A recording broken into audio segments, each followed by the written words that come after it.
ओम शांति। नवरात्रि के पिछले 3 दिनों में हमने योगी जीवन की उपलब्धियों में व्यवहार परिवर्तन, एकाग्रता में वृद्धि और व्यक्तित्व विकास, इन 3 विषयों को समझा और आज सभी ने इनको सुनकर के अपने जीवन में जो महसूस किया होगा या अपने लिए स्व परिवर्तन करने का कोई ना कोई तीव्र पुरुषार्थ का संकल्प लिया होगा। उसके लिए आप सभी को बहुत बहुत मुबारक और प्यारे बाप दादा का आप सभी शुक्रिया करें।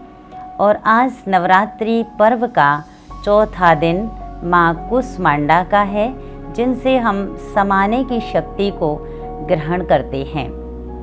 ईश्वरीय संतान बन राजयोगी जीवन जीने से हमारे जीवन में जो प्राप्तियाँ होती हैं, तो उनमें से चौथी प्राप्ति शांति की अनुभूति, इस विषय पर आज हम चर्चा करेंगे। तो हम आपसे कोई बाहरी शांति की बात नहीं कर रहे हैं, जो पहाड़ों पर या नदियों के किनारे या एकांत में जाने से लोग सोचते हैं कि शांति मिलेगी, लेकिन वो बाहरी शांति है। हम यहाँ बात करेंगे आपसे आंतरिक शांति के बारे में, जो हमें दैनिक दिनचर्या में 24 घंटे की ज़रूरत है। तो आंतरिक शांति क्या है? आंतरिक शांति आत्मा की वह अवस्था है जब बाहरी वातावरण से अप्रभावित रहते मन में कम से कम विचार उत्पन्न हो, जिससे अंदर की मन की ऊर्जा बढ़ती रहे और अंतर मन अनंत चेतना के साथ एक गहरा जुड़ाव महसूस करता रहे। अर्थात मैं ये कहूँगी कि जब जीवन में कोई नेगेटिव सिचुएशन आती हैं, मान लो चिंता आ गई, टेंशन आ गया, तो उनके रहते भी मन उनसे मुक्त रहे और मन और भावनाओं में आंतरिक शांति की अनुभूति होती रहे। तो शांति हमारे जीवन के लिए उतनी ही ज़रूरी है जितनी शरीर के लिए ऑक्सीजन।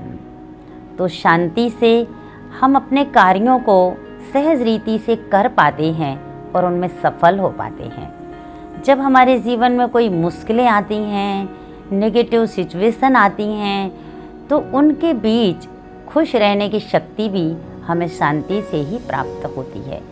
शांति हमारे अंदर की पावर को बढ़ाती है। मन और बुद्धि को एकाग्र करने की क्षमता भी शांति से बढ़ती जाती है। तो आप सभी को ये स्मृति बाबा ने दिलाई है हम सभी को कि शांति हमारी ओरिजिनल नेचर है, हमारा मूल गुण है। और जब हम अपनी इस शांति को बढ़ाना चाहते हैं, इसको महसूस करना चाहते हैं, तो इसके लिए हमें राजयोग के अभ्यास में इसको बढ़ाना पड़ेगा। बिना अभ्यास के हम शांति को महसूस नहीं कर सकते हैं। तो शांति की महसूसता राजयोग के अभ्यास से ही होगी। लेकिन आप कहेंगे कि हम राजयोग का अभ्यास करते हैं, हमें शांति का अनुभव भी होता है, लेकिन जब हम कर्म क्षेत्र पर जाते हैं और कोई ना कोई बातें आती हैं, कुछ अनुकूल भी होती हैं, कुछ प्रतिकूल भी होती हैं, तो उनके बीच फिर हमारी शांति डिस्टर्ब हो जाती है। तो आज मैं आपको कहूँगी कि उनके बीच भी हमारी शांति बनी रहे, तो उसके लिए हम क्या करें। तो इसके लिए आप वीडियो को अंत तक सुनते रहना। आपको जो चाहिए कि कर्म क्षेत्र पर भी शांति हो और हमारी शांति एक स्थिर बन जाए, तो एक साइकिल की तरह है। उस साइकिल को आप समझेंगे तो वीडियो को लास्ट तक सुनते रहिए कि देखिए, जब हम शांति को अनुभव करते हैं, तो जितनी हम इसके समय को बढ़ाते जाएंगे अभ्यास के, तो जब राजयोग के अभ्यास में शांति की अनुभूति के समय को हम लंबा करते जाएंगे और गहरा करते जाएंगे इसको, तो फिर जब हम कर्म क्षेत्र पर जाएंगे, तो प्रतिकूल परिस्थितियों के बीच भी हमारा जो रिएक्शन होगा वो भी शांति वाला ही होगा। तो जब प्रतिकूल परिस्थितियों के बीच शांति वाला रिएक्शन होगा, उसके बाद फिर जब हम योग अभ्यास में बैठेंगे, तो हमारा योग अभ्यास और अच्छा होगा। तो हम योग अभ्यास में शांति की जो अनुभूति है, उसके समय को और लंबा कर पाएंगे, गहरा कर पाएंगे, अर्थात अपने योग की जो क्वालिटी है उसको और अच्छा कर पाएंगे, योग की क्वालिटी को और निरंतरता वाला कर पाएंगे। तो एक वॉइस वर्षा जो है एक साइकिल है कि पहले हमने उसका अनुभव किया, कर्म क्षेत्र पर उसका इफेक्ट देखा, जितना अनुभव लंबा किया उतना कर्म क्षेत्र पर प्रतिकूल परिस्थितियों में हमने उसका इफेक्ट देखा। जब प्रतिकूल परिस्थितियों में उसका इफेक्ट रहता है शांति का, तो फिर हमने जब दोबारा मेडिटेशन करते हैं तो फिर उसको हम और लंबा और गहरा और क्वालिटी वाला कर पाते हैं। और धीरे धीरे जब ऐसे हम करते रहते हैं, निरंतर करते रहते हैं, तो इससे हमारी शांति स्थिर हो जाती है। और हमें यही चाहिए कि हमारी शांति स्थिर हो जाए, कभी भी हमारी शांति भंग ना हो। तो इसके लिए प्यारे बाप दादा ने 1 फरवरी 1994 में अपने महावाक्यों में कहा है कि आप सब ज्ञानी और योगी आत्माएं तो बने हो, लेकिन अब उसका प्रयोग करने वाले प्रयोगशाली आत्माएं बनो। तो आपके पास जैसे कि साइंस की शक्ति का आधार लाइट है, तो ऐसे ही साइलेंस की शक्ति का आधार भी लाइट है। तो हमारे पास कौन सी लाइट है? आत्मिक लाइट, अविनाशी आत्मिक लाइट, परमात्मिक लाइट। और बाबा ने कहा कि आपकी प्रैक्टिकल स्थिति भी लाइट हो, क्योंकि हम सारे विश्व को लाइट देने वाली आत्माएं हैं। तो इसलिए हमारे पास शांति का कितना स्टॉक चाहिए।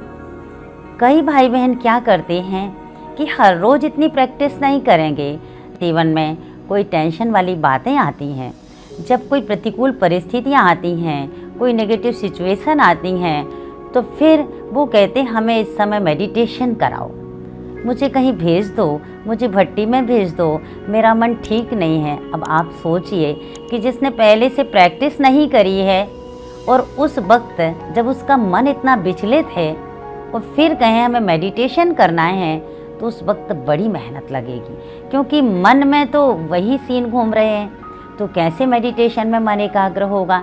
इसीलिए ऐसे समय के लिए कि जब नेगेटिव सिचुएशन आए हमारे जीवन में और हम शांत रह पाएँ, तो उसके लिए पहले से प्रैक्टिस करके अपने अंदर वो शांति का स्टॉक चाहिए हमें, तब हम दूसरों को भी फिर दे पाएंगे। तो इसलिए हम शांति के सागर की संतान, शांति धाम की रहवासी और शांत स्वरूप आत्माएं हैं। लेकिन इस संगम युग पर इस शांति का अनुभव हमारे लिए बहुत ही मूल्यवान है। जो विश्व की आत्माएं करना चाहती हैं, तो हमें करके दूसरों को कराना भी है। तो इसके लिए बाबा ने 3 दिसंबर 2009 को मुरली में बोला कि जैसे सूक्ष्म वतन में ब्रह्मा बाबा का साक्षात्कार होता है, तो ऐसे आप सब यहाँ इस साकार दुनिया में मूवी की प्रैक्टिस करो। अर्थात कम बोलो, धीरे बोलो और मीठा बोलो।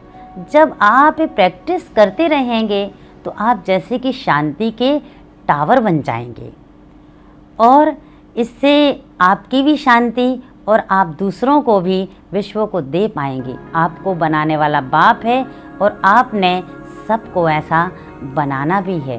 तो आज आप सबने शांति को समझा कि शांति क्या है। केवल चुप रहना शांति या मौन रखना शांति नहीं है।